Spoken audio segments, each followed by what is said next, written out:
And we're cutting across live to the Rajya Sabha where Abhishek Manu Singhvi is currently speaking. ये सिद्धांत धर्म तटस्थ हैं, religion neutral है।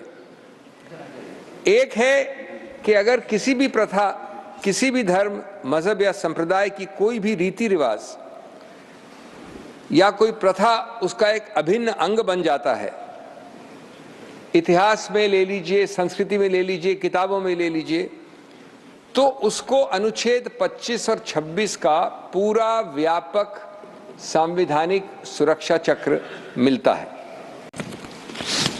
और दूसरा कि यदि ऐसे धर्म, समुदाय या संप्रदाय को अपनी संस्थाओं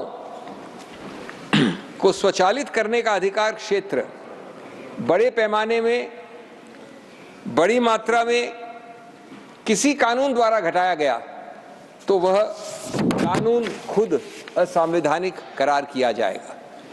ये इन दो धाराओं, अनुच्छेदों की बड़ी सीधा सबक है। इसके अगणित उच्चतम न्यायालय के उदाहरण हैं। हमारे दशक जो 53-54 के हैं, तब शिरूर मत, रतिलाल गांधी जैसे मशहूर केस थे। अगले दशक 60s में दरगाह कमेटी, तिलकायत गोविंदलाल महाराज जैसे मशहूर केस थे। और इनके दो उदाहरण देना चाहता हूं मैं कोट करके।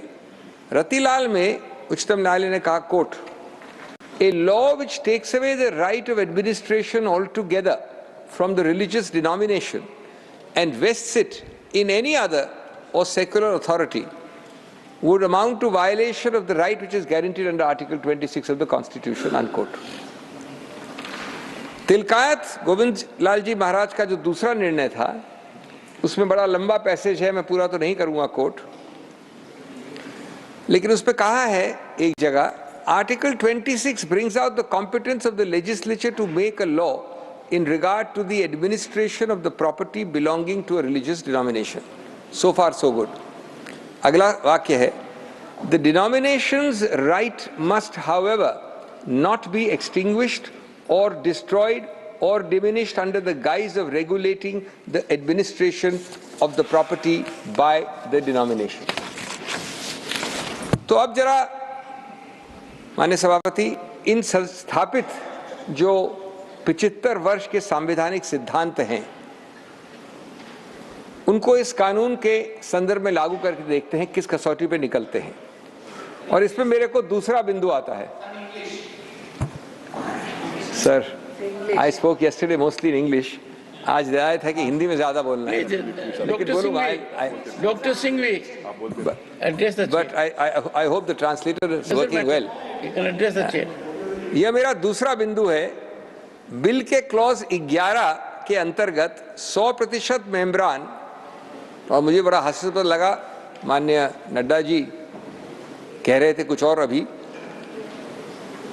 क्लॉज 11 के अंतर्गत 100% मेंबरान प्रादेशिक वक्फ बोर्ड के ऐसे व्यक्ति होंगे जिनको प्रदेश सरकार नियुक्त नॉमिनेट करेगी। स्वायत्ता, ऑटोनॉमी, अधिकार क्षेत्र कहां बचा एक इस्लामिक मुस्लिम ऑर्गेनाइजेशन का? 100% नुमाइंदे नॉमिनेटेड और 0% चुनावित। क्या अधिकार क्षेत्र बचा इस धर्म और समुदाय को अपने वर्गों को चुनावित करने का? तीसरा, वक्फ बोर्ड में बड़े तरकीब से लिखा गया है, न्यूनतम 3 यानी 11 में से 3 मुसलमान होने चाहिए। इसको अगर विपरीत भाषा में पढ़ा जाए तो 8 गैर मुसलमान 11 में से आप नियुक्त कर सकते हैं। लिखा तो खैर विपरीत भाषा में है। अनुच्छेद 26 का कौन सा स्वायत्त, मैं पूछना चाहता हूं, का हक अपने समुदाय के साथ छोड़ा गया है? और दूसरा जो एक बॉडी है, संस्था है, वक्फ काउंसिल, वहां गनीमत है 22 में से कम 12 मुसलमान होने चाहिए। चौथा बिंदु, अनुच्छेद 25 और 26 में अपने धर्म के लोगों को अपनी संस्थाएं खुद चलाने का हक दिया गया है। इस बिल में क्लॉज 14 द्वारा वक्फ बोर्ड के अध्यक्ष के विरुद्ध कोई मेंबरान अविश्वास मत नहीं ला सकता। उसको हटाने की अविश्वास मत द्वारा प्रक्रिया नहीं की जा सकती। क्या गणतांत्रिक प्रक्रिया छोड़ी है सरकार ने इस बिल में? क्या स्वायत्तता बची है? बचा है तो सिर्फ सरकारी नियंत्रण। पांचवा बिंदु, पहले पुराने कानून में वक्फ बोर्ड के सीईओ को मुसलमान होना अनिवार्य था और साथ साथ 2 व्यक्ति जिनके नाम बोर्ड देता था उनमें से एक नियुक्त करना आवश्यक था। बिल का क्लॉज 15 इस वर्तमान बिल का इस सबको हटा देता है क्योंकि इसका आधार है अब बिग ब्रदर नॉमिनेशन के आधार पर इसको चलाएगा।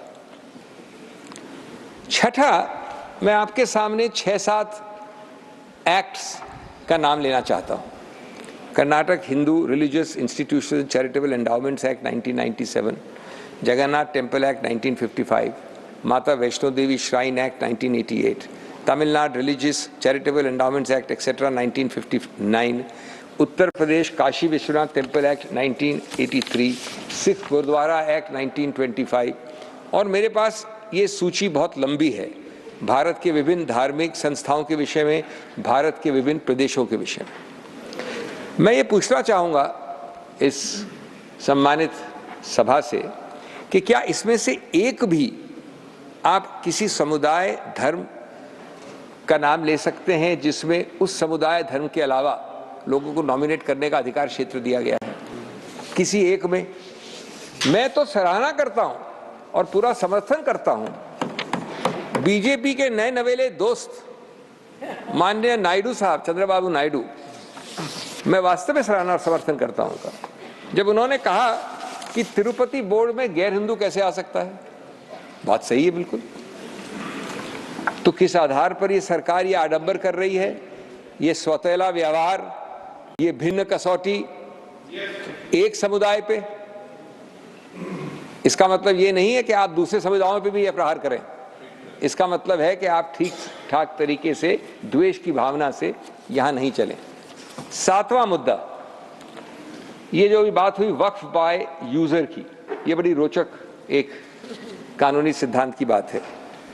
अब सर्वोच्च न्यायालय ने दुर्भाग्यवश इस बिल के निर्माताओं को ये शायद ध्यान नहीं दिया, बार बार कहा और अभी हाल में 2020 में कहा, एक निर्णय आया कि सैकड़ों वर्षों से, कई दशकों से वक्फ बाय यूजर प्रचलित है, एम्बेडेड है, स्थापित है कानून में, धर्म में, प्रैक्टिस में। ये निर्णय आखिरी जो मेरे पास है वो है 2020 का।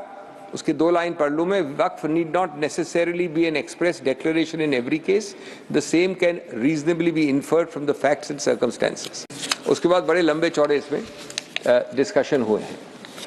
तो मेरा मुद्दा ये है कि अगर सर्वोच्च न्यायालय ने निर्णय द्वारा ये स्थापित कर दिया है कि वक्फ बाय यूजर कानूनी है, सही है, संवैधानिक है,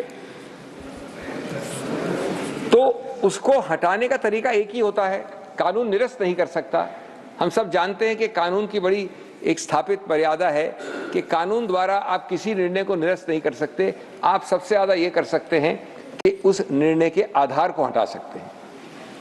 तो अब मैं पूछना चाहूंगा कि आप इस निर्णय का आधार जो है कि कई दशकों से ये स्थापित कस्टम है वक्फ बाय यूजर, उसका आधार आप कैसे हटाएंगे?